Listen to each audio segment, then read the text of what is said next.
Fasten your seatbelts. I am taking you for the ride of your life. I'm going to show you what this costume is. All right, you primitive screwheads, listen up. I am the monster the breathing men would kill. It might be a tumor. It's not a tumor. I go out of my way for you. I do everything to try and make you happy. I feed you, I clean you, I dress you, and what thanks do I get? I am so sorry. All your fault. I am the writing on the wall, the whisper in the classroom. Without these things, I am nothing. So now I must shed innocent blood. Dinner is served. Save yourself from hell. You're listening to the 30-something movie podcast. One movie each week. 30 years in the making.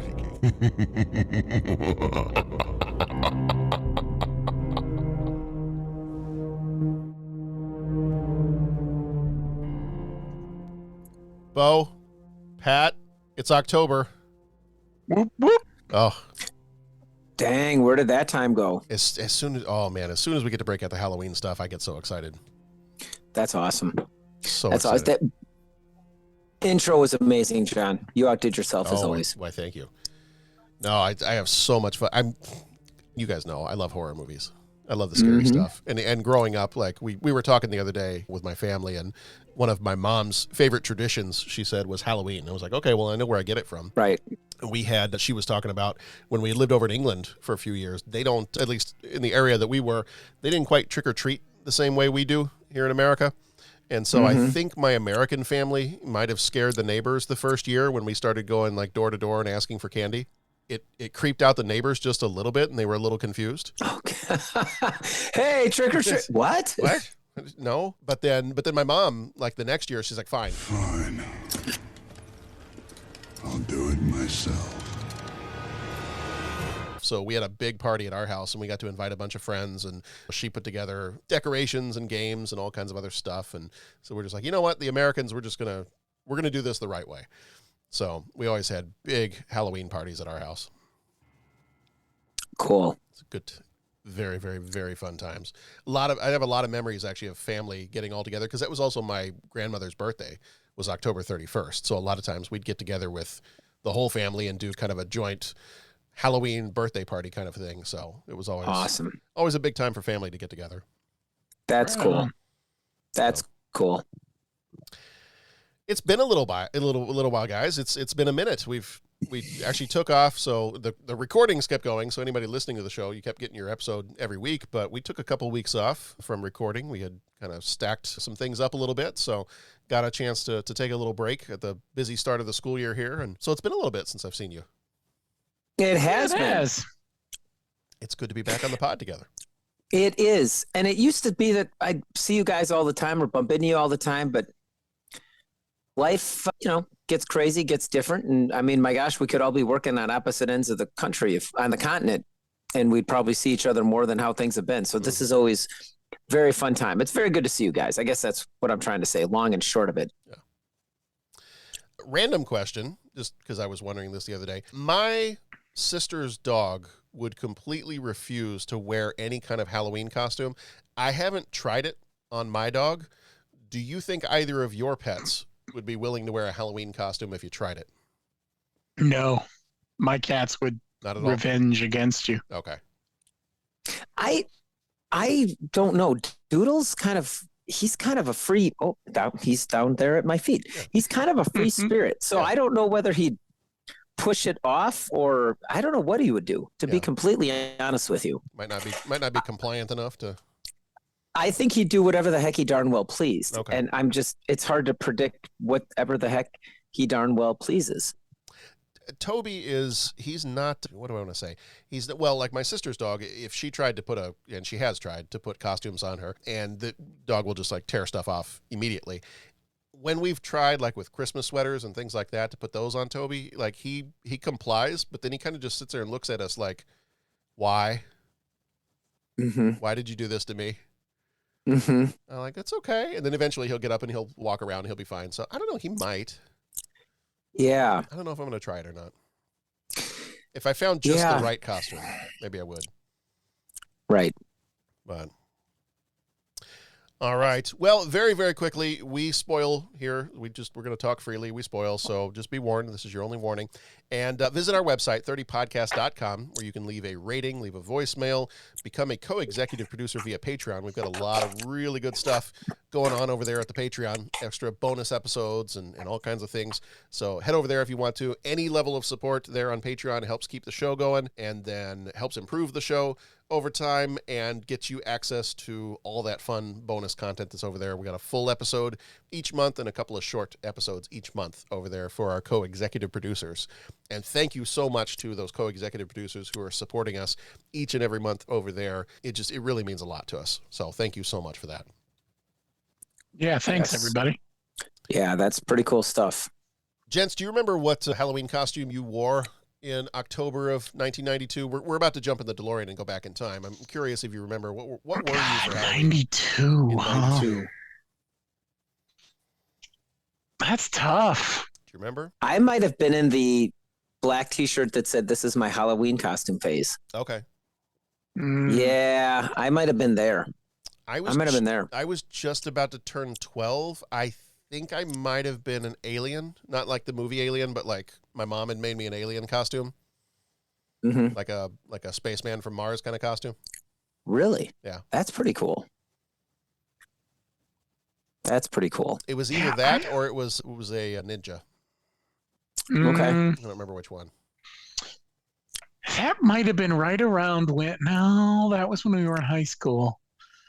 My brother was always more into Halloween than I was. I mean, he went full Crusades one year, chainmail, sword, the whole deal. Oh, nice. Wow.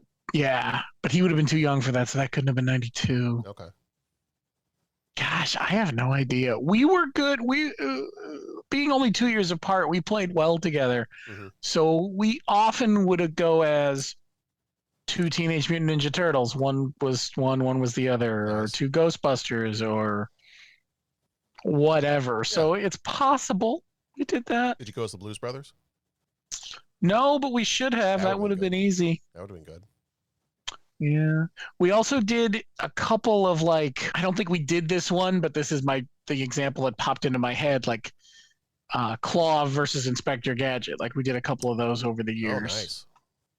But we didn't do that one, although I'm wishing we had now that I think about it. Yeah. You know what? Could this have been our Freddy Krueger year? We had masks, we had the gloves, we had the whole deal. That's possible. Okay. That we're right around that time. Nice. We were kind of proud of those. Both of you were Freddy? I think so. Okay. We might have both been Freddy in different years, though. I just remember right around this time, there was a full Freddy outfit we had going on. Yeah. And I mean, the rest of it was pretty easy. It was a sweatshirt and the claws and the mask. Yeah. You know? You get all those those boxed costumes at Toys R Us. They'd have that giant wall of costumes. Local Toys R Us had all the boxes. You could see the mask through the front mirror of the box and the rest of it. Some of those were the rest of the costume was basically a garbage bag that had been colored to look like whatever the character was, but the mask was always kind of cool. Definitely. All right. Well, let's hop in the DeLorean and we'll go back to October of 1992.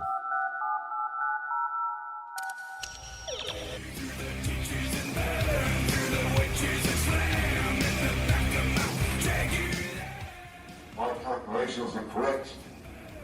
When this baby hits 88 miles per hour, you're gonna see some serious.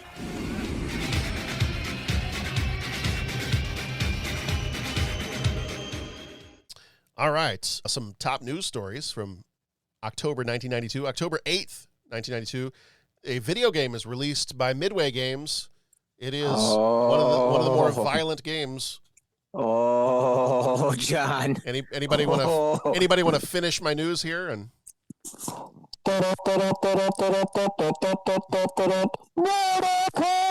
which I think the techno thing that came out with the movie, but yeah, probably. You get the idea. Yes, Mortal Kombat is released on October 8th, 92. Oh man. Do you guys remember Do you guys remember when that came out? Like, do you remember going to the arcades and being like, what is this? It looks so real. Yeah, I remember my mom telling me that was the only game I wasn't allowed to play. And basically, right. And what does that translate to? Is play this game as much as you possibly can. Play me more. It is full of cool stuff. Mm-hmm. Yeah. Yes. So I pulled out Mortal Kombat on the Sega Genesis. I pulled out the Sega Genesis from the basement. Oh yeah, you still have it. I told you, yeah, we had old school video game day, which now we got the Nintendo Switch, so that's changed. But the point is, so I pulled that out, and I'm starting to play, and my kids are playing. They last for like 2 minutes, and then they're like into doing or whatever, and they're on like I think this was during COVID, so they were on like a cousin's Zoom, and they were all playing a video game, and all of a sudden I entered the blood code because I'm just like, what's the blood? Oh, that's right, I have internet now, so I got on the internet. I'm like, oh, the blood code, internet. I have this thing. It's called the internet. And so of course I go to Sub-Zero and I'm just like pulling people's heads off and everything like that. And all of a sudden my kids go, "Oh, Dad, that is so gross. What are you doing?" I'm like, well, I beat this guy up. Now I have to pull his head off. I'm like, living my childhood. Leave me alone. What is that? What is that dangling thing? I said, that's a spinal cord. Yeah. And then they're like, oh. And then I heard over the Zoom as they were playing, "What's Uncle Patrick doing?" "Oh, he's pulling people's heads off." And then I heard my brother-in-law Eduardo go, "Yeah, that's awesome. He's playing Mortal Kombat." And the kids were not enthused. They were just like, what is, so like maybe it skips a generation, but they did not find any, they were not impressed. It was a novelty to us. So. Well, and even like all the later ones, like the Mortal Kombat games are just fun to play, and all the characters and all that. But the original Mortal Kombat with just the look of the movement on screen, the fact that it wasn't just throwing fireballs, but this guy threw an ice ball, and this guy threw electricity, and this guy could do the splits and punch you where the sun don't shine. And well, actually, no, I guess the other, you know what I'm saying? Right. But love Mortal Kombat. Yeah. That's awesome.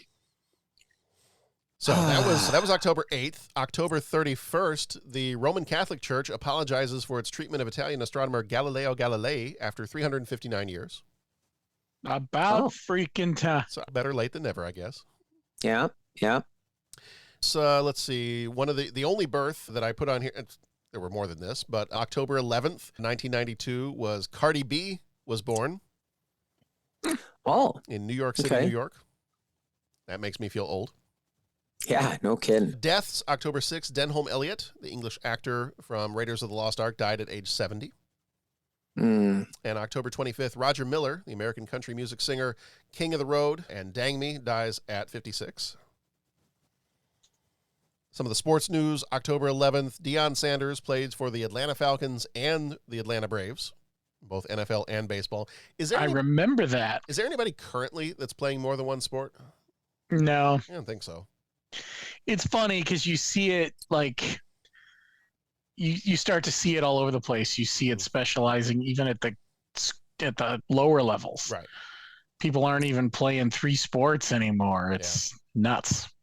Oh. Yeah, I just remember I remember Deion and Bo Jackson kind of being the big deal. So would split the two. Top books: Where is Joe Merchant by Jimmy Buffett, The Pelican Brief by John Grisham, The Stars Shine Down by Sidney Sheldon, and The Tale of the Body Thief by Anne Rice. Ironic that we have an Anne Rice book as we're talking about vampire movies. Vampire. Top movies were Last of the Mohicans and Under Siege, and top song is still End of the Road by Boyz II Men. Grade school dances. And we've come to the end of the road. There we go. Sing it, Pat.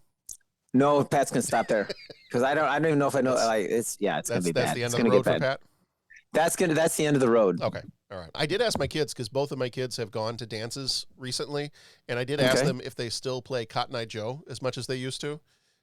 And they said, yes, they do. Actually, my son said, yes, they played it at homecoming. And my daughter went to a 6th grade dance, and she said they played it 3 times. Oh, see, that's a crime. Yeah. I mean, I get once or twice, but 3? Yeah, 3 times. 3 times just too many? I don't know. I mean, sometimes sometimes 1 time is too many. Mm-hmm. No. I kind of like Cotton Eye Joe. But maybe I got to go hang out to places that are like, well, it's all right. Play it multiple times at night. You know what I'm saying? Like, it's okay. It can wear out its welcome. Okay. So, all right. Anything else about October of '92 that you gentlemen recall, or should we go ahead and dive into the Borgo Pass in Transylvania? I think we should drive into Transylvania, but I think we should also have a Patreon episode where we talk about Mortal Kombat. But that's just me. All right, I can put that on the list. Yeah, we can do a Patreon where we talk all about. You want to talk about all the different versions of Mortal Kombat? We just sit down and play Mortal Kombat. Just play it. Maybe that's just the Patreon episode. We'll just talk while we play. Yeah, I think so. All right, that's fine. We'll do that. All right, I'll put it on the list.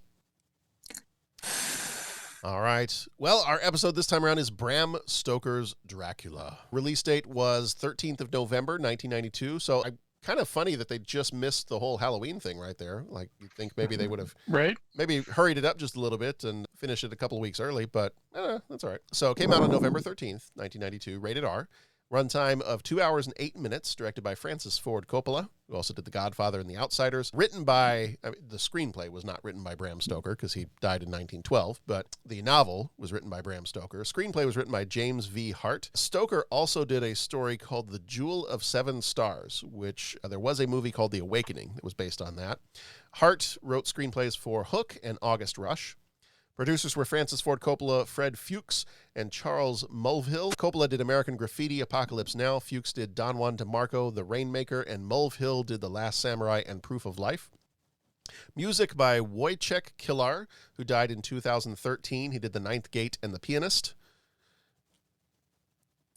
Okay, the Animaniacs fan in me wants to make the Animaniacs joke right there. Mm-hmm. Believe me, I thought it. I just wasn't sure if it was the right time. And was it the episode with Beethoven? Oh yeah. Well, because if you're gonna do it. Oh yeah. And what do you do? I'm a pianist. A pianist. Good night, everybody. Let's see. Cinematography was done by Michael Ballhaus, who died in 2017. He was in Goodfellas and Gangs of New York. Editors were Anne Gorsad, Glenn Scantlebury, and Nicholas C. Smith. Gorsad did The Outsiders and Crimes of the Heart. Scantlebury did Transformers and Con Air. And Smith did Brave and Spaceballs. Budget for this one was $40 million. Box office was $215.9 million. Flickmetrics gives it a 68%, and CinemaScore gives it a B-. It's a little bit of a low cinema score. Like most times, you feel like movies like this, most times the cinema score is like A-, B+. B- is a little low. Mm-hmm. I'm wondering, we'll get into this when we talk about the movie, I'm wondering if people went into this expecting it to be more like the old classic kind of vampire movies, and then when it ended up being very much a love story, I wonder if people were like, what is this? Mm-hmm. So I don't know.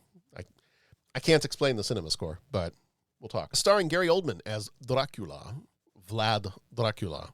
He was in The Dark Knight, Tinker Tailor Soldier Spy. Winona Ryder was Mina Murray and Elisabeta. She was in Heathers and Mermaids. Anthony Hopkins was Professor Abraham Van Helsing. He was in Silence of the Lambs and Legends of the Fall. Keanu Reeves was Jonathan Harker. He was in Bill and Ted and The Matrix. Richard E. Grant played Dr. Jack Seward. He was in Hudson Hawk and Gosford Park. Cary Elwes played Lord Arthur Holmwood. He was in The Princess Bride and Robin Hood Men in Tights. Billy Campbell played Quincy P. Morris. He was in The Rocketeer and the TV series Cardinal. Sadie Frost was Lucy Westenra. She was in Splitting Heirs and Absolutely Fabulous, the movie. Tom Waits played R.M. Renfield. He was in Shortcuts and Seven Psychopaths. Monica Bellucci. I was just letting you have a moment there, Pat.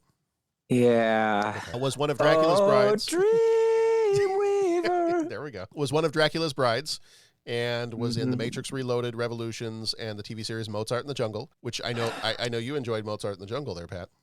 Yeah, that was actually a really good show. It was a really good show. Even if you take out the parts with Monica Bellucci, it was a really good show. Exactly. It was an outstanding show. Yeah. I mean, it was like, wow, this is really good. Yeah, we really enjoyed the show.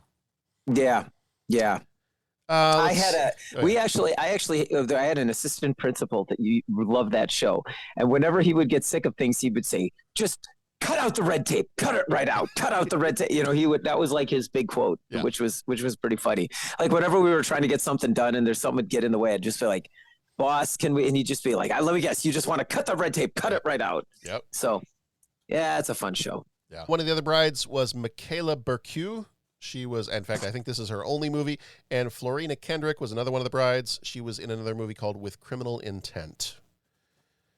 All right. So I think, Patrick, you were doing the trivia for us this time around. So what have you got? Regale us with your trivia. Well, here's the one that I found interesting is they said 25 minutes of violence had to be cut out of this movie. Yeah. And I've reread that a couple times. I'm like, 25 minutes? That's a lot to cut out. And then they said, and I didn't get into specifics, but they said 25 minutes of, so I'm like, I wonder what had to, so in my mind, it was just, okay, useless bits of gore. But then I'm wondering, like, you're cutting a pretty big chunk of movie out, right? So I just kind of, maybe other movies are like that as well. I don't know. But that one kind of stood out in my mind, just how much they had to cut out. I wonder if it would have been like, did they have to cut 25 minutes or could they have just cut that giant splash of blood after Lucy dies? And would that have done it? Yeah. Yeah, that's always the thing. Like, I wish I would love to know, you know what I'm saying? I'm always fascinated by what gets trimmed out and then the why.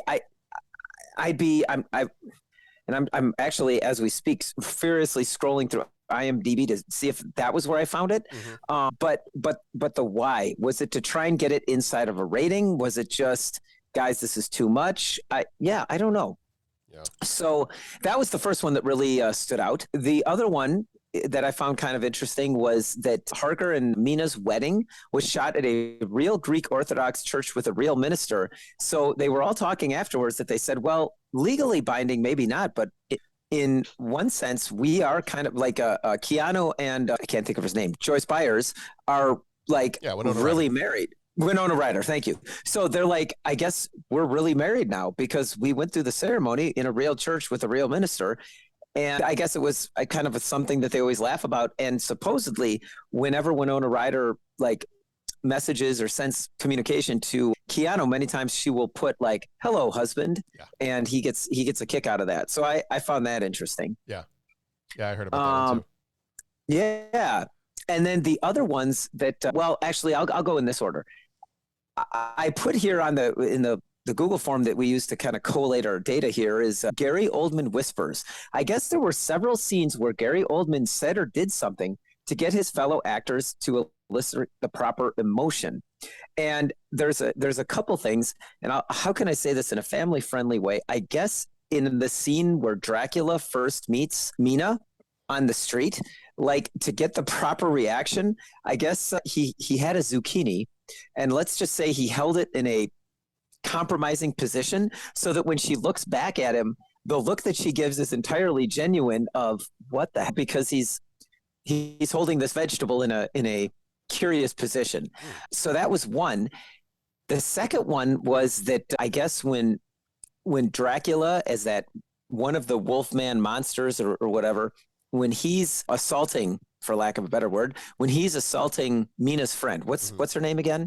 Lucy. When he's assaulting Lucy, I guess he said something in her ear and it's like super secret, but to get her to understand the scene more, he said something to her that Francis Ford Coppola found amusing, but that was something he like whispered to her that made her totally get into the part or get into that scene.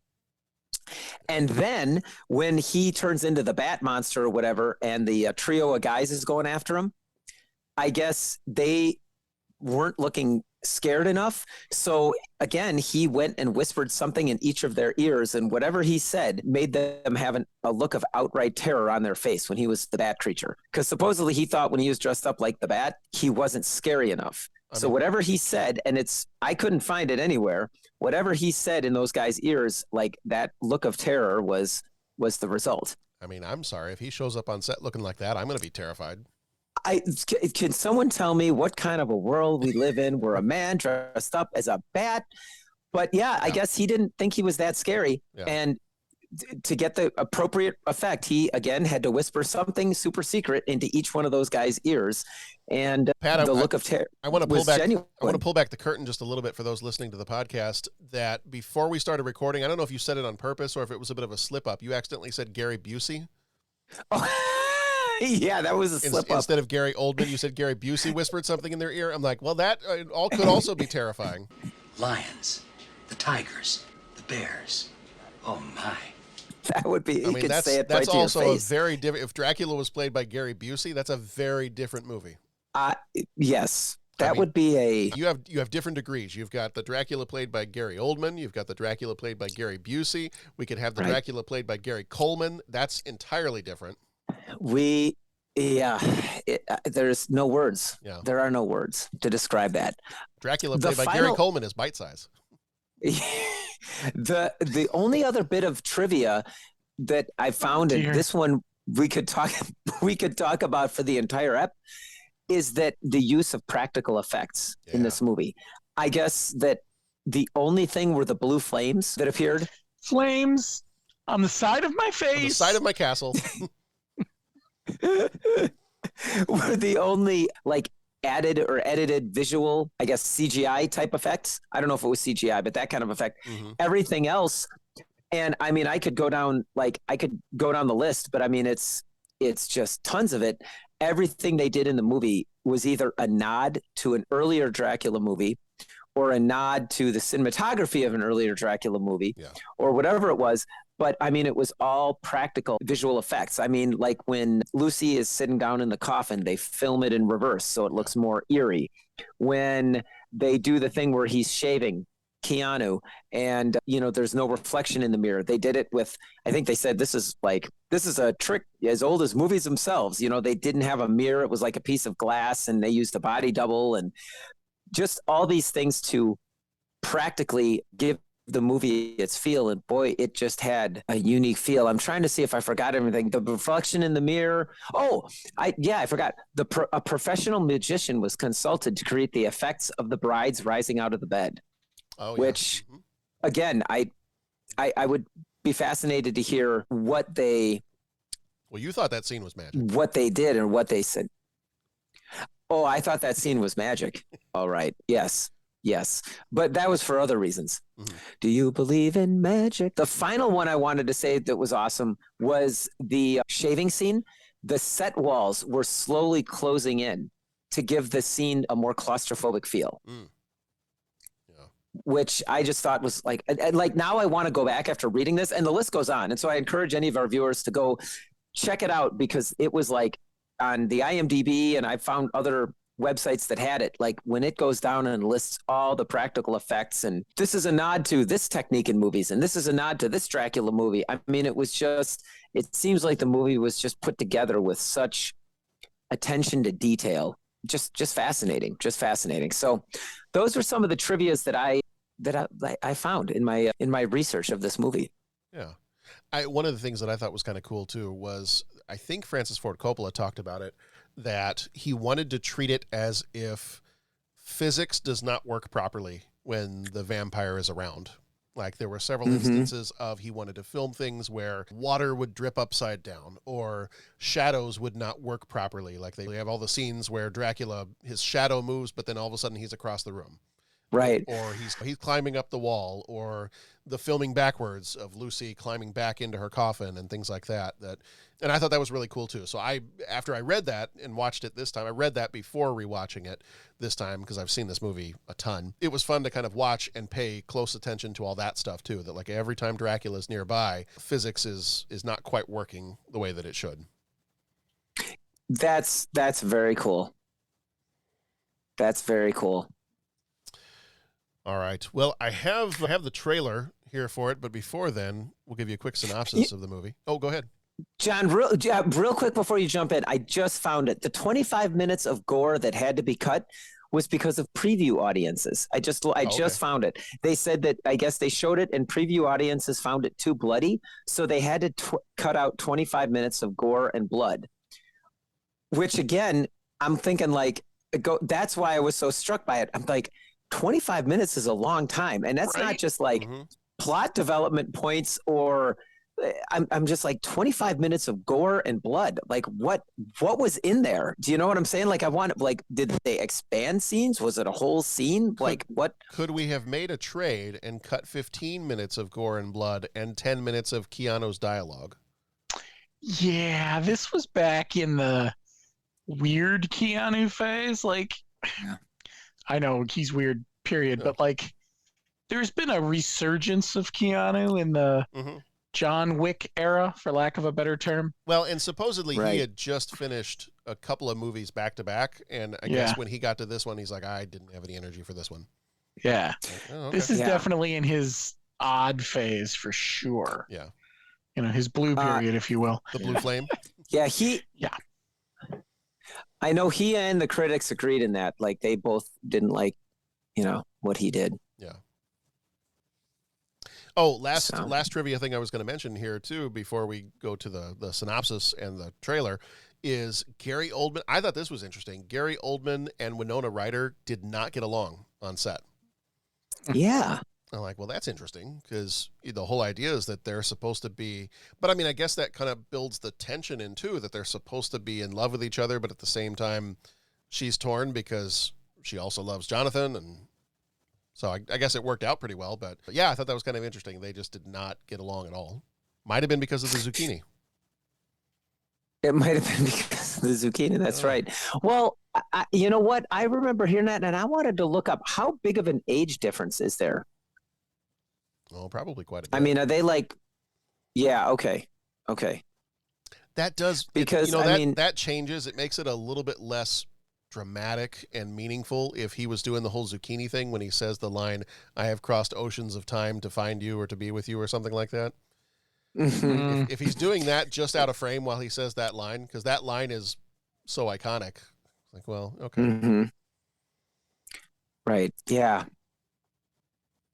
I have crossed oceans of farmers markets to find you. To find the zucchini. Yeah. Held this uncomfortable zucchini in my coffin all across the ocean.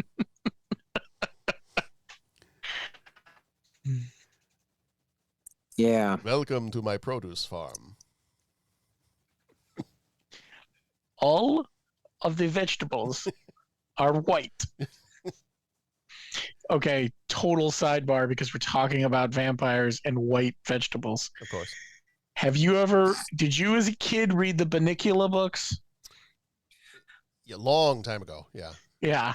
So is that something that was funny enough and you remembered from your childhood to bring forward to your kids or no? They might have read. I'm trying to remember if they did. I don't think I ever purposefully put the book in front of them, but I think they might have ended up reading them. Or we had a copy somewhere and maybe they found it. Yeah, I feel like John did. I don't know if Nora ever did. Okay. I'll have to ask her. I feel like that would have been her speed. Right on. We loved them. I don't know why. We thought they were great. Yeah. I think it was just the silliness of it. Mm-hmm. And the idea of a rabbit that sucks all the color and juice out of the vegetables. I mean, that's funny, right? Right.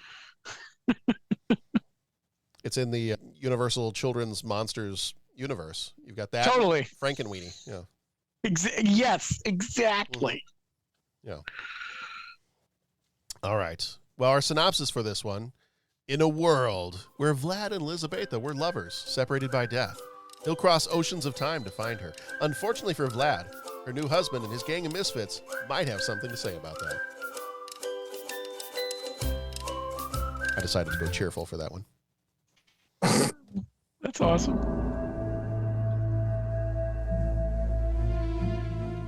Here occurred the frightening and shocking history of Prince Dracula and the woman he loved. I have crossed oceans of time to find you. Ja, Dracula. There's a sinister, darker side to him. I find irresistible. I have never met any man with such a passion for life. He is unlike any man. What are you? Vampires do exist. This one we fight, this one we face. Can take on many forms. He is both young and old. He can appear as mist, as vapor, as the fog. And he can vanish at will.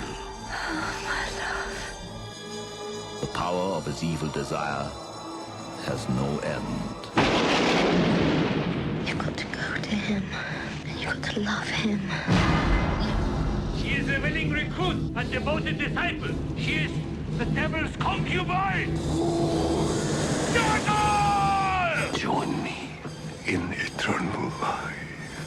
Your salvation is his destruction. I want to be what you are. I want to see what you see. I want to love what you love. Take me away from all this death.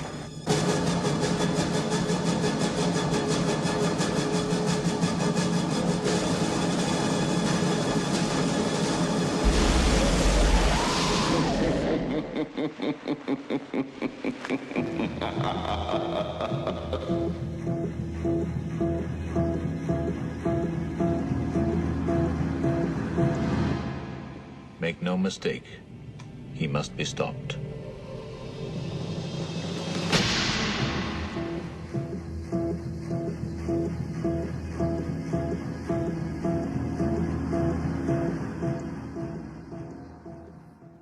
Our first major moment is we start the movie off in 1462. There is the battle versus the Turks. And this is kind of a fun way to start the movie. You get the backstory. If you're a Dracula fan, if you've watched any of the old Dracula movies, you don't tend to get Dracula's backstory. You just kind of know that he's this creepy vampire count guy that lives in this castle in Transylvania. And, you kind of know... You know what you know from that, and like you've got like the old Bela Lugosi stuff. You've got some of the stuff from the 70s, like the Hammer horror films. You've got the Christopher Lee stuff.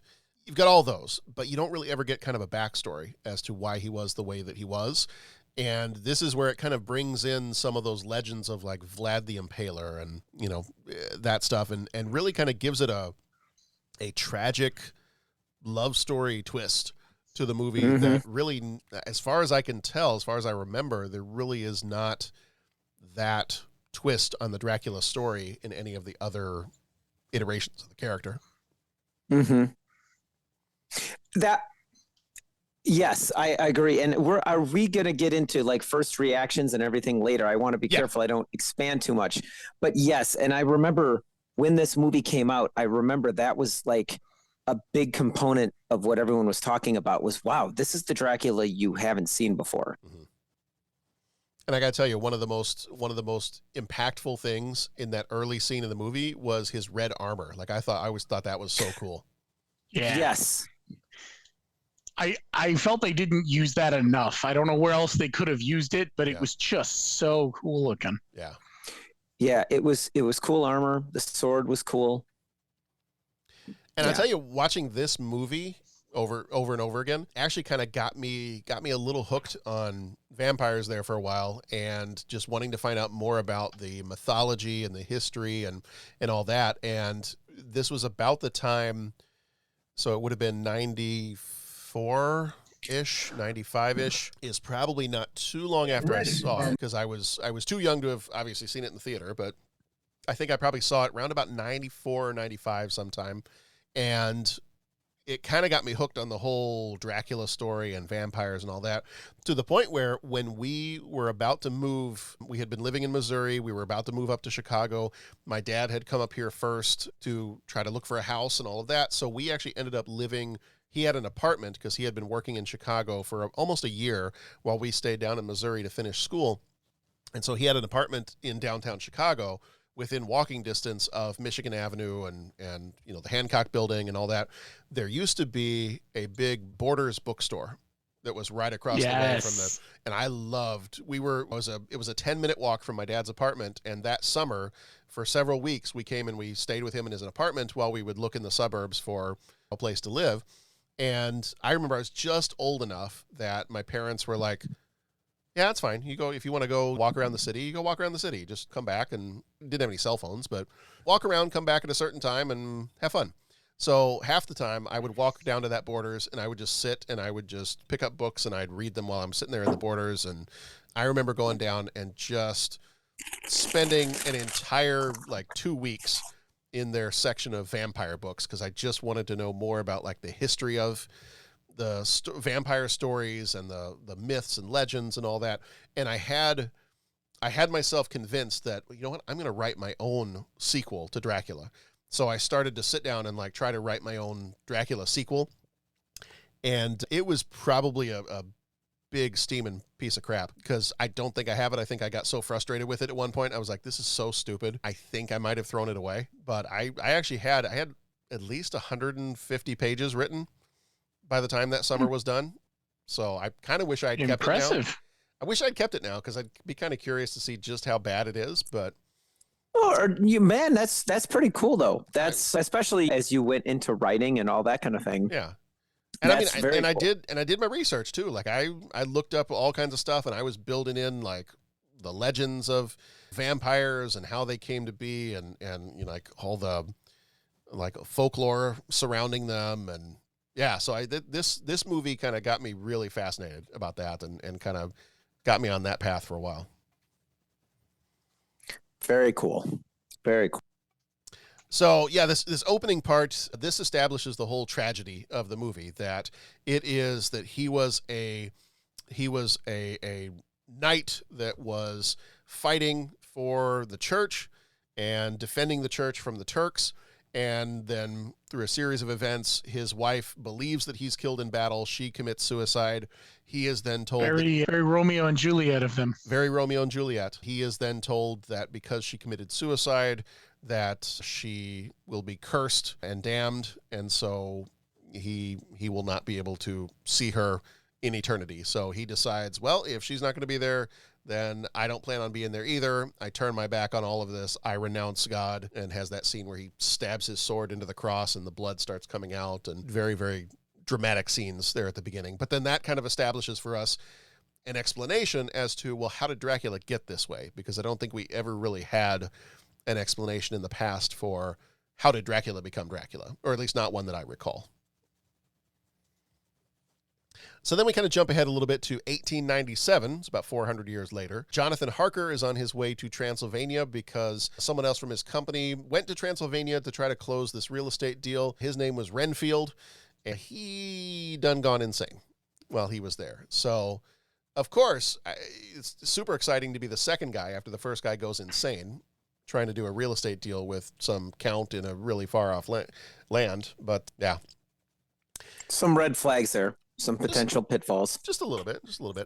The only thing I miss in this movie from some of the other Dracula movies is my dad, because he always loved the old Dracula movies, and he loved the character of Renfield from some of those old movies.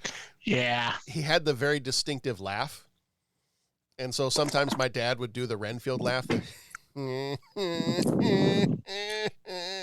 of like this weird, creepy little laugh that he would do. And that's the only thing I miss about this Renfield. I think Tom Waits does a great job with Renfield, but I did miss the classic Renfield kind of madman laugh. Yeah, it's interesting the way Renfield changes so much depending on the version of Dracula that you're watching. Yeah. So we get Jonathan is off to Transylvania, meets Count Dracula, and this is where we first get introduced to Gary Oldman as Count Dracula. He's looking very old, very ancient, very creepy castle. We get all kinds of creepy stuff leading up to it. We get the wolves. We get the carriage driver that's got the weird, creepy, lizardy arm. I'm just saying, I guess you had to go with it, but I'm kind of like, dude, at what point do you realize this is a bad scene? When that's your driver that shows up, when that's right, I'd be downvoting that guy on Uber and just walking. That's okay, I'm out. Yeah. Yeah, you just further and further into a bad situation. Yeah, I know. Yeah, and he's like, well, I must do this. But the real estate commission. The real estate commission. Right? Mm-hmm. Well, because he was back in his business. I mean, if you look back like a month ago, and Jonathan Harker and Renfield are in the office, and their boss is sitting up there going, A, B, C. A always, B, B, C, closing. Renfield, put that coffee down. Coffee's for closers. Yeah. Yeah. So he was basically told that he was weak, and that if he wanted to watch just like his, he needed to go to Transylvania and close the deal. It's Dracula is canonical Glengarry Glen Ross. Yes. It is. It's part of that cinematic universe. Oh my goodness. And so this is where we get a bunch of just weird, creepy stuff as Jonathan is kind of stuck in the castle and Dracula. I mean, how many red flags have to go up? I mean, and the red flags are probably just soaked in blood at this point. But how many red flags That's have why to they're go red. up? Right.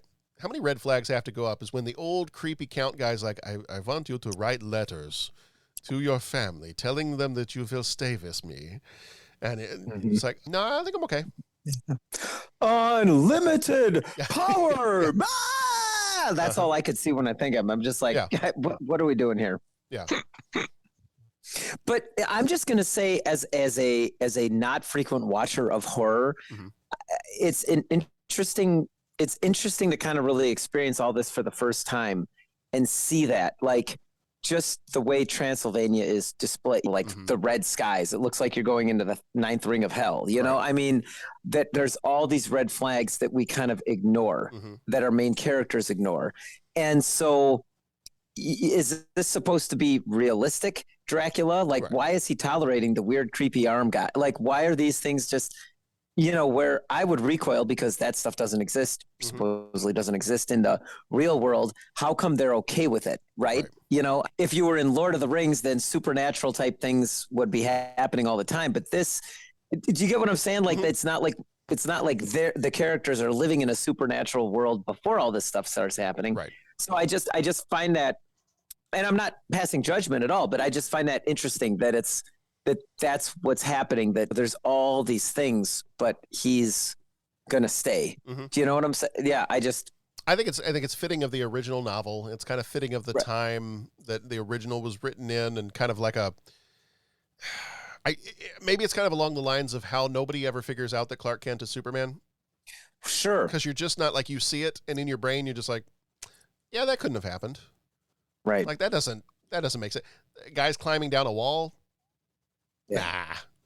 Nah. Yeah.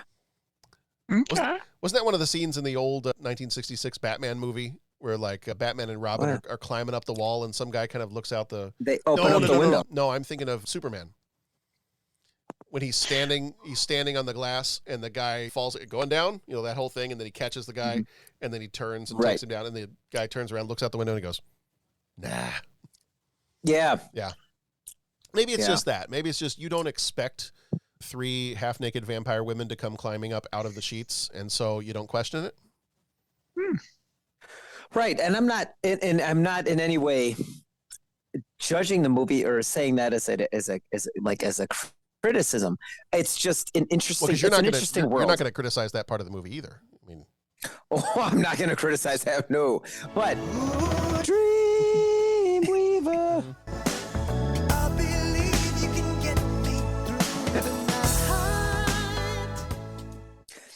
But I also wouldn't need 3 vampires to come. If there was only one, but it's as long as it was the right one. As long as it was the right one. What I'm trying to say, I think, is that this is just a very. Is that the vampire movie? Let the right one in. Can you let us? Yeah, come on in. Come on. You don't even need to ask. Yeah. Mikasa, Sukasa, get in here. Come on. No, but it's an interesting world. That's what I'm trying to say. The world building is interesting, and I am used to, you know, I've seen all the Lord of the Rings. I'm used to that, the rules of that game. You know, I get where that happens. I've seen plenty of action movies, so I get the rules of how you build the action movie worlds. The horror movie worlds, that's new to me. And so I found it very interesting to experience that with this movie, where the things that are tolerated, the things that the main characters don't bump on, the things I found that all just very, very interesting in a good way. Yeah. Yeah, absolutely.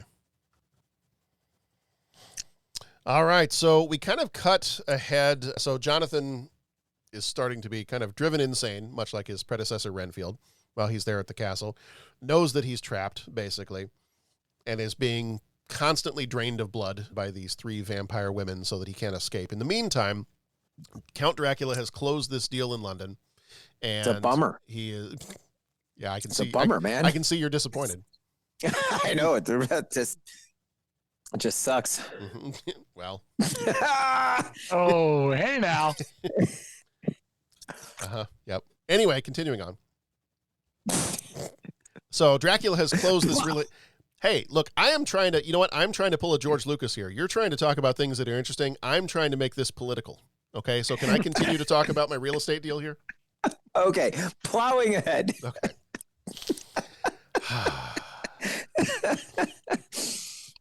Hold on. Dreamweaver. I believe you can get me through the night. Audio, showing. She'd give a dog a bone. She's a babicula. We need you to write a letter home saying you're not. That's okay. They won't miss me. I'll be here. It's fine. I'm good. It's fine. 5 seconds later, he's got like an entire stack of stationery. Done. Yeah, it's done. Here it is. I've actually paid. I've actually paid for all the postage. I just did postcards and I dated them for like each week in the future. Feel free to send them out as long as you want to. Yeah. This might be a little on the nose because I know we're like vampires and stuff. Do you guys have any good vegan restaurants around here? I'm checking out some new things. Like I could move. I could. You guys just let me know. I'll be here. That's fine. Yeah. I'll be here, just in the bed, hanging out. Pat would be so dead. I'd be gone. Like I would not survive the whole. But he'd be so happy about it that it just wouldn't matter. If you got to go with a smile, I guess. Yeah.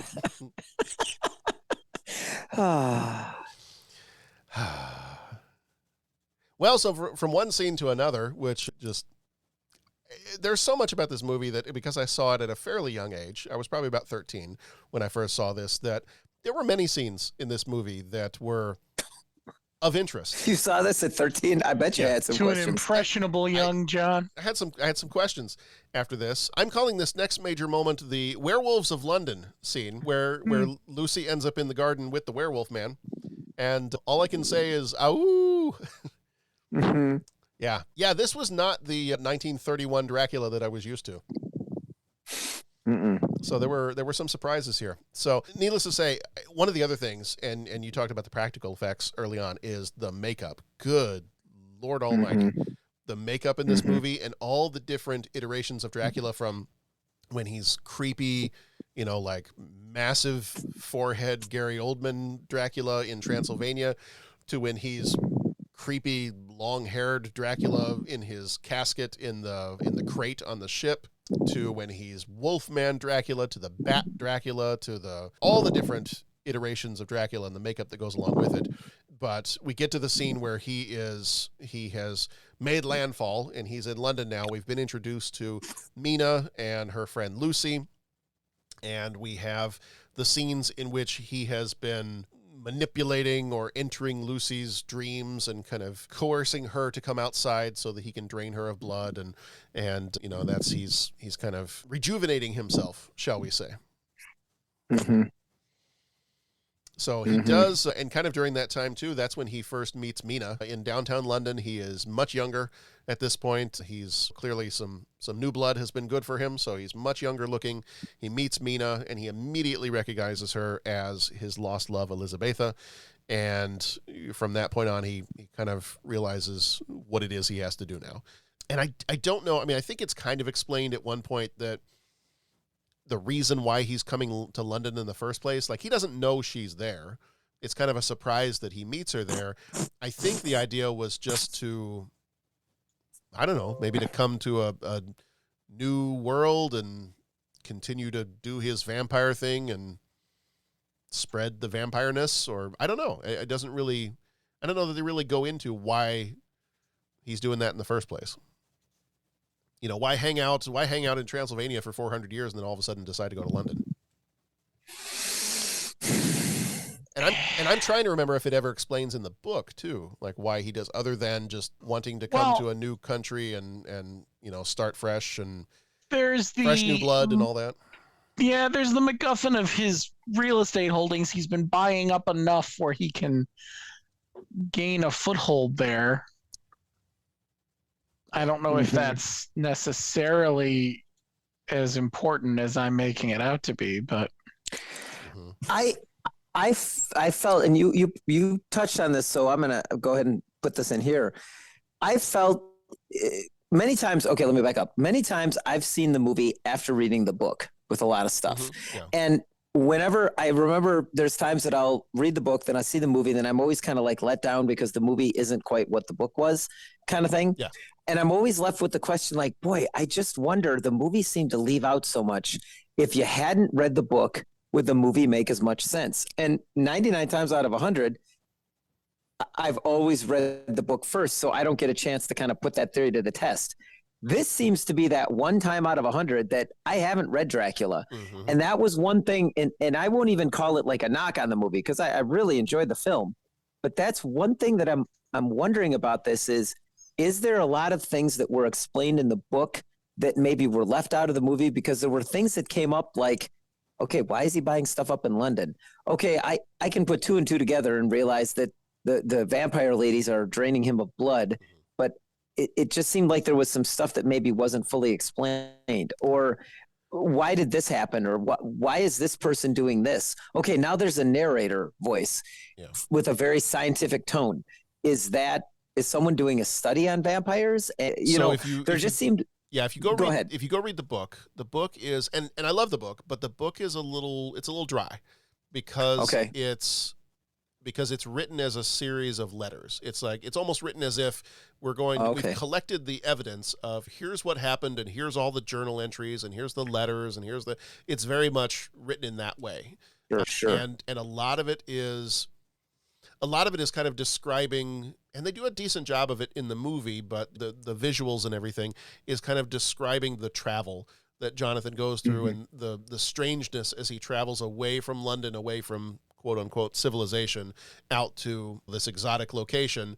And from what I can recall, the reason, and I don't remember if they ever really state it in the movie or not, and they probably do, and I probably have just missed it each time, is in the book, from what I can recall, is he was basically saying that Transylvania does not have as many people as it used to. Like either the population has aged or moved away, or he's drained all the people he can find, so he wants to go somewhere. And at that point in time, in the late 1800s or whatever it would be, London would have been the place to go. Like that would have been your major world city that you would go to if you wanted to go somewhere where there's basically an all you can suck buffet. Do I have a bell sound effect? Because that might be the name of this episode. You are just hitting it all tonight, aren't you? Oh my gosh.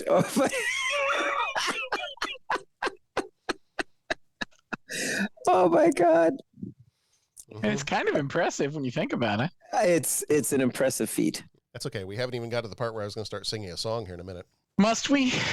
I don't know. We'll see. But no, I think that's why. But if you do ever go read the book, like I really enjoy the book, and I remember at least one year, I think I went through this book with one of my advanced language arts classes. Okay. And I had them, like, as we were going through it, we were looking at different styles of writing, and so we were looking at the journal entries, we were looking at the letters, and I remember having them kind of like, as we went along and the whole travel part of it, I had them try to kind of map out where they were going. We pulled up this giant map of Europe, and then I kind of had the students map out where he was traveling to, and kind of really getting into the whole idea of how they were viewing travel and how they were viewing like going to exotic places, and how these exotic places were so far uncivilized that you could have vampires and you could have, actual evil show up in these dark, remote places in the further east you go in Europe. And so, so it was fun to do that. And some of the kids, and that's, I understand, some of the kids were like, this is kind of a little dry. It's maybe a little boring sometimes. And it kind of is. It can have moments of that because it's basically a series of letters and journal entries. So if that's not something you're as interested in, then, but it kind of, it's one of those that kind of presents itself. I mean, if you wanted to call it like the earliest earlier examples of like a found footage or a kind of mockumentary kind of a thing. That yes, that's basically what Dracula is. Interesting. But yeah, it is a fun book. But yes, I think it was. I think Van Helsing explains it at some point in the book. He's just like, well, Transylvania just doesn't have as many people as it used to have, so therefore he's got to go where the food is. Got it. Got it. Okay. And so we get to the point where Lucy has been attacked a few times and she's being drained of blood and they don't know quite what's going on. We have been introduced to Lucy's many suitors that have come calling, and she's got Dr. Seward, she's got Arthur Holmwood, she's got Quincy P. Morris. She's got all these guys that are just kind of falling all over themselves to get to her. And, kind of fun that you have the mixture of these different actors. You've got Carrie Elwes, you've got Billy Campbell from The Rocketeer. Who? The Rock-a-Who. And just all these different guys in these different parts. And it's kind of this fun scene, especially how she first introduced, especially the Quincy P. Morris one. She kind of introduces it as she's very much not as inhibited as Mina is, necessarily. At all. A little bit more of a free spirit. That's one way to put it. Yes. So, and as we learn that she has been starting to get drained, Dr. Seward can't quite figure out what's going on with this, but he does have to call in. And when you're wealthy enough to do this, you can call in a private doctor for this. And I actually have a song. I'm not going to sing it, but I'll read the lyrics that I think fit really well with this, related to the idea of a private doctor. All the men come in these places, and all the men are all the same. You don't look at their faces. You don't ask their names. You don't think of them as human. You don't think of them at all. You keep your mind on the Lucy. Keep your eyes on the wall. I'm your private doctor, a doctor for Lucy. I'll do what you want me to do. I'm your private doctor, a doctor for Lucy. Any old garlic will do. I'm not Tina Turner, so I can't quite get the same vocal. There are not words. Where is that song from? It's Private Dancer by Tina Turner. Yeah. Oh. I'm your private dancer for money. No? Okay. Yeah, you took that and ran with it, and I am disturbed for hearing it. I went there. Well, you're welcome. You did. Yeah. You went there and then some, my friend. Pulling back the curtain just a little bit. Sometimes when we want the kids to go do their homework, we are sitting at the dinner table, we're playing music, and we will just start to play music that is so awkward that when my wife and I start singing along, that eventually they just get up and leave. And they decide that homework is a better option than listening to mom and dad sing. That is awesome. And so the other night, I just randomly decided to pull up some Tina Turner, and that was the first song that came on. And so we started singing it. So the kids are now familiar with that. It is part of a playlist that I have on regular rotation in the car. And I will tell you, before we started recording tonight, I did pull the lyrics up so I'd have them in front of me for the podcast here. And Nora, before she went to bed, she came over here and gave me a hug goodnight. She looked at the computer screen and she goes, "Why?" See, she is your daughter. Yeah. Just explain yourself. Just why? You've got some splaining to do. Now, your name is Pinto. Why? Why not? Yeah. Anyway, so Lucy's private doctor is Dr. Van Helsing. And I got to tell you, when you think of this movie and you think of, immediately you think of Gary Oldman, because Gary Oldman just does such an amazing job as Dracula. I absolutely love Anthony Hopkins as Van Helsing in this movie because he is so weird and so quirky. And like half the time, I don't even know if he's a good guy or not. Yeah. Like he's just as crazy as anybody else in this whole thing. Oh yeah. He just wants to kill everybody. Right. Is that actually here? I have one of my favorite lines of his right here. Autopsy, Lucy? No, not exactly. I just want to cut off her head and take out her heart. Yeah, not exactly. An autopsy on Lucy? No. I just want to cut off her head and take out her heart. No big deal. Yeah. No. And what is what is the scene when they're talking about all this and all of a sudden he's like, Jack, I'm hungry. Feed me. Right? So like, They're going, yeah, aren't they walking out to the carriage or something? And he says, after we dine. Yeah. It's like, and then like one of the Wait, next. you just talked about the end of the world as we know it, but after we dine. And then I think there's the one scene where he's sitting there with Jonathan and Mina, and he's talking about what they did to Lucy. Like they chopped her head off and drove a stake through her heart. And he's sitting there like at the Brazilian steakhouse, just cutting into this giant slab of meat. Yeah. I mean, when I do my killing. Right. I am hungry afterwards. I do my killing after breakfast. Oh, there's so many crazy people. There's so many. Oh, Bo, I have to do it. There are so many psychos in this movie. Whoa, psychos? They look like psychos? Is that what they look like? They were vampires. Psychos do not explode when sunlight hits them. I don't give a how crazy they are. You do realize that ever since you started using that drop, we are now not a family-friendly podcast anymore. I always cut out the one word. Do you really? I do. Yeah, I did it. Oh, wow. Oh, that shows how much you listen to the podcast. I'm here. Why would I listen to it? I mean, no offense. I'll listen to the ones I'm not here for, but maybe the finished product is different. Oh, I make sure to download it to juice our numbers. Don't get me wrong. Hold on here. Oh my gosh. I mean, I'm not iHeartRadio who's cheating the advertisers, but no. We're not hosted on them, are we? No. Well, not no more. Right? We may be psychos, but we're honest here. That's good. We're honest psychos. I don't care how crazy they are. Psychos. That's what makes that line great. I know, right? Like, I don't care how crazy they are. We're vampires. Psychos do not burst into Oh, boy. Love it. So next major moment is they are hunting down Dracula. Now that they know that Dracula is after Mina, they are hunting him down. And you have that whole scene. And I remember watching this as a 13 or whatever year old and being like, is she really going to, like, she's not going to ask Dracula to turn her. Is she? Like, she's like, this was like she was under a trance kind of a thing, right? And then when she actually starts drinking his blood, and then he kind of reveals that he's the one that killed Lucy, and I'm like, wait a minute, but you're not. I don't understand. I don't. Mm-hmm. I didn't get that part either. Like, why is she on his side now? Yeah, I don't know. Okay.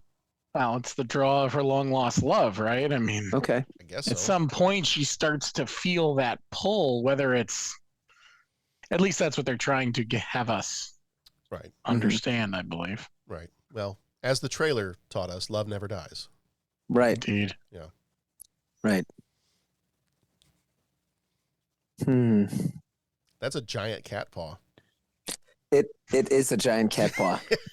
For the listening audience at home, I'm like watching Pat's feed right here, and Doodle comes right up and like sticks his nose right in the camera and you got the giant cat paw there. This is almost like those movies where you have like the Godzilla-sized monster. Well, Doodle is, in his own mind, he is a Godzilla-sized monster. Yeah. Is that Doodle's way of saying, you are done podcasting now. Pay attention to me. Yeah, he doesn't. I don't know if I just don't know if he cares. I gotta be honest with you. That's fair. It's like you could keep podcasting. I'm just gonna poke around here and do whatever the heck I please. I'm indifferent to whatever you're doing. Yeah, you keep podcasting, but you're gonna play with me now. You can keep podcasting, but yeah. So the next portion of the movie is hunting Dracula. So we get the scenes where they have destroyed Dracula's coffins that he has in London, and he can only escape back to Transylvania. And so we have the chase back to his castle and the kind of the travel once again of 3 or 4 if by train and Dracula by sea. And Dracula ends up beating them to Transylvania, and this mad dash to get to the end where they are trying to save Mina's life and at the same time kill Dracula. But when they have the chance, because if he can get back into his castle, then the concern is that he's too strong there and that they won't be able to stop him. And in the original book, they are cleansing the dirt, the Transylvanian dirt. They're destroying his coffins, his caskets. And I believe it is ultimately Jonathan that cuts his head off, and is it Quincy that drives a stake or a knife through his heart? And there was another trivia thing that I saw not too long ago that I believe Francis Ford Coppola showed that ending to George Lucas. And George Lucas was like, okay, hear me out. What if Mina is the one that decapitates him? Like, what if she's the one that has to finish him off? If this is your love story and this is like the tragedy of this love story, what if it's Mina that finishes him off? And he's like, oh, I think I kind of like that. And so that's the ending. They ended, but it was at George Lucas's suggestion that they ended it that way. And I thought that was kind of a great, if this is the twist on the Dracula story where it's a kind of like a lost love story, I think that's a perfect way to end it. Right. So we have reached the end of our major moments. We'll go into our deep thoughts. We've kind of been sharing some deep thoughts as we've been going along, but we might have some deeper thoughts that we want to share here. And then, of course, we'll have our 3 questions coming up here in a second. So I think it's time for some deep thoughts. How deeply can we sink our teeth into these thoughts? And now, deep thoughts. All right, so deep thoughts. Do you like this movie? Indeed. Yeah. This movie blew my little 13-year-old mind. Yeah. Back and when you take into account when and all of that, like, it was just so good. Yeah. When you're used to black and white Bela Lugosi Dracula, like that's one thing. And right. And that's and I love those movies too. Like, don't get me wrong about that, but I don't know, there was just something about this movie that just the different twist they put on the story, and I don't know, just the visuals of it and the creepiness of the whole thing, and yeah, it was so good.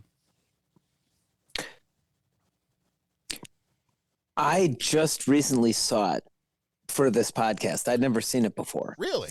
Oh, wow. Really? Oh. And I was really taken by it. And it's funny because everybody was talking about it. You know what I'm saying? I remember when this came out, I was like, what's all the hubbub about?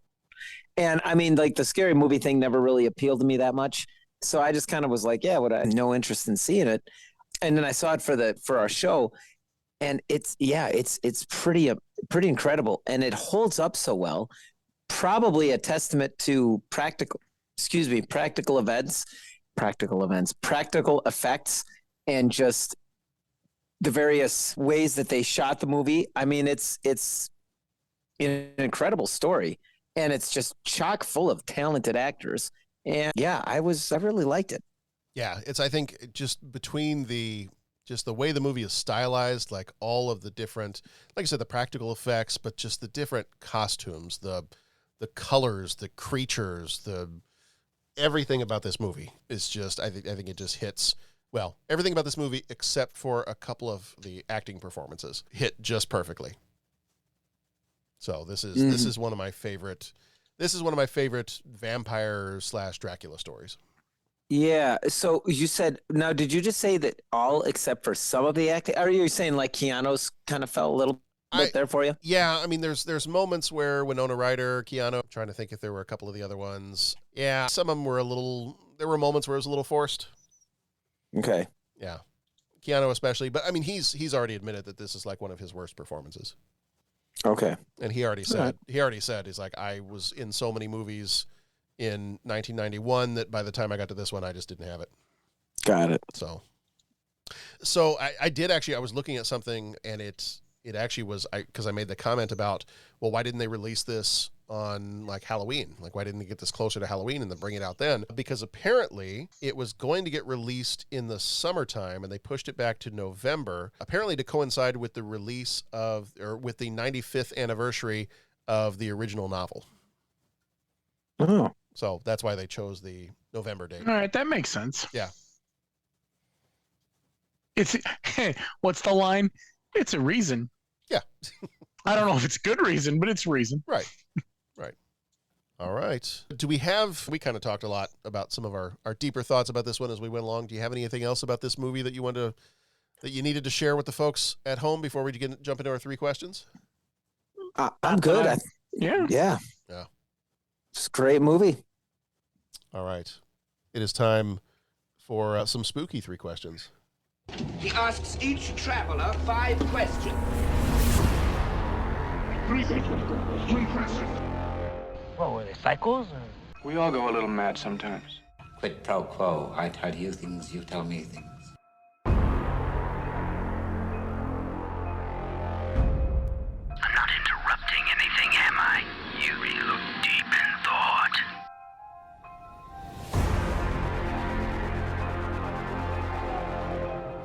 So I'll ask you the questions and then we'll see, all right?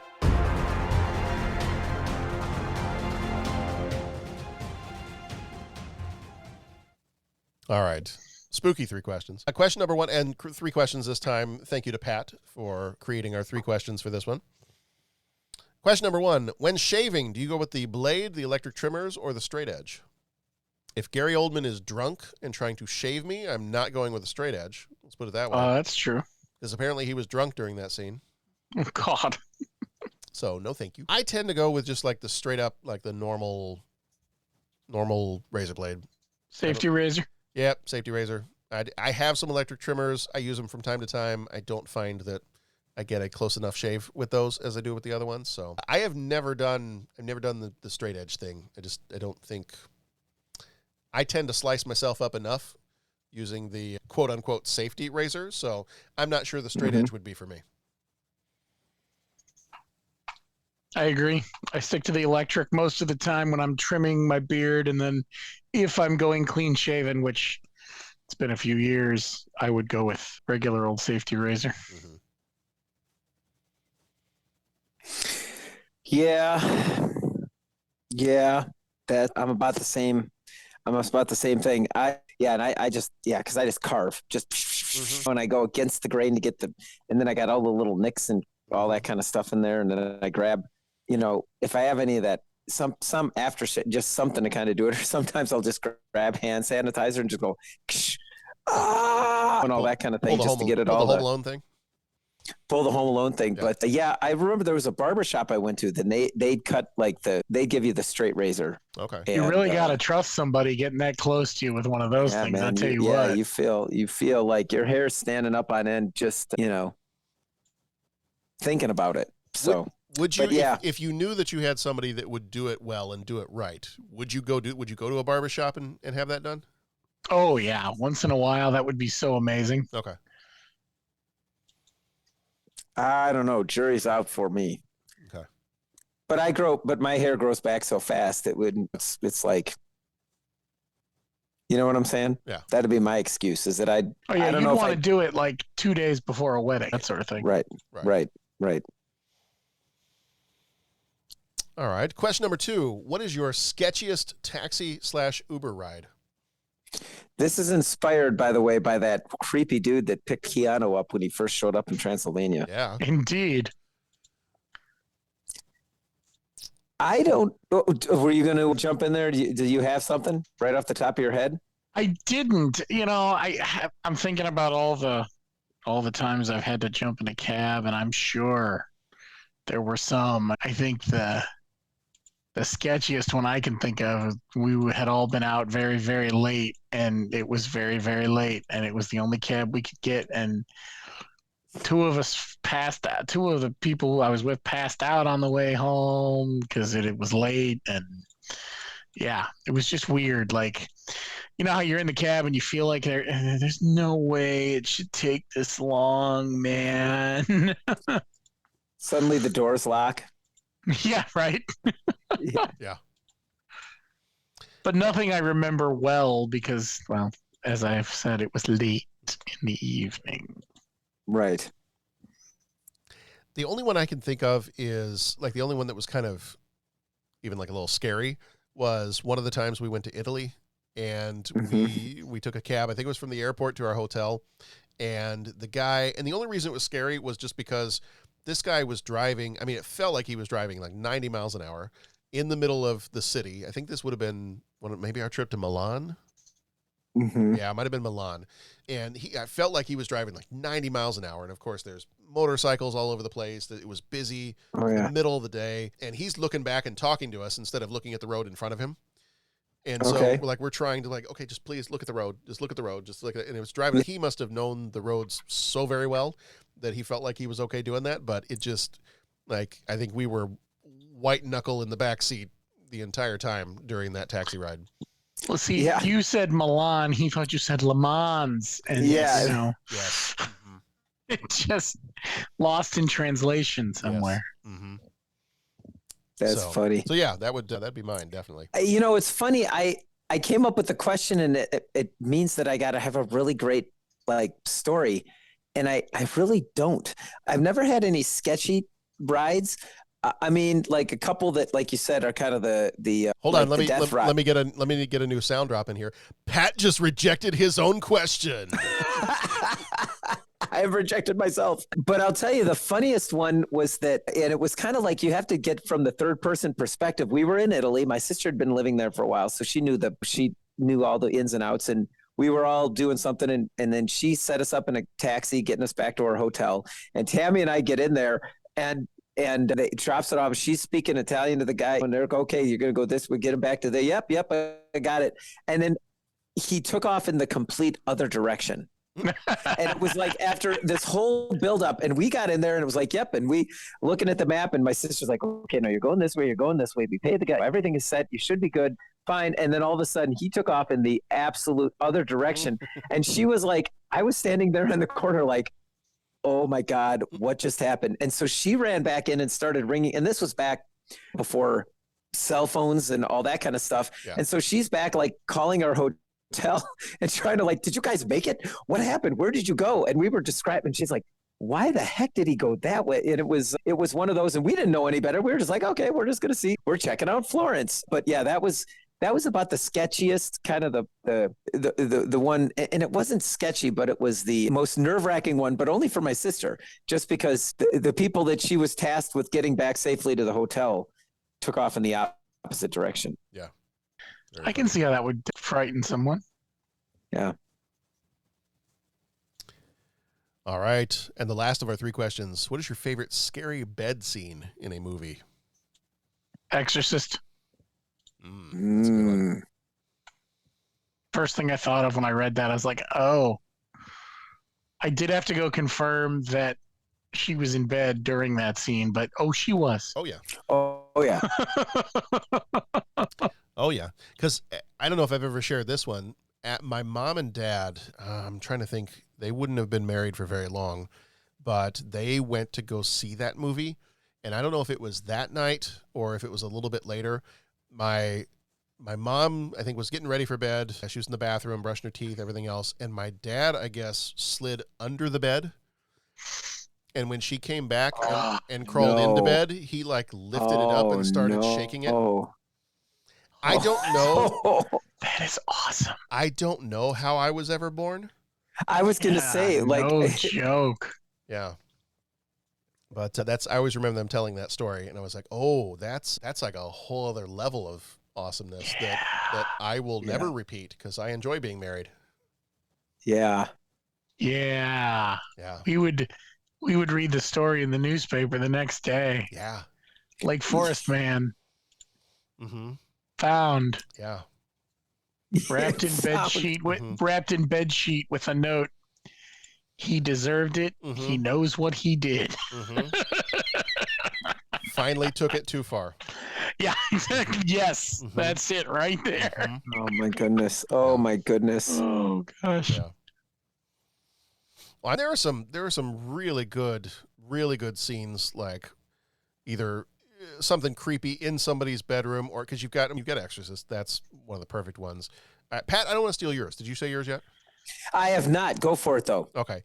No, I'm just saying, like, there's some others, like, Paranormal Activity. Like, I watched the Paranormal Activity movie.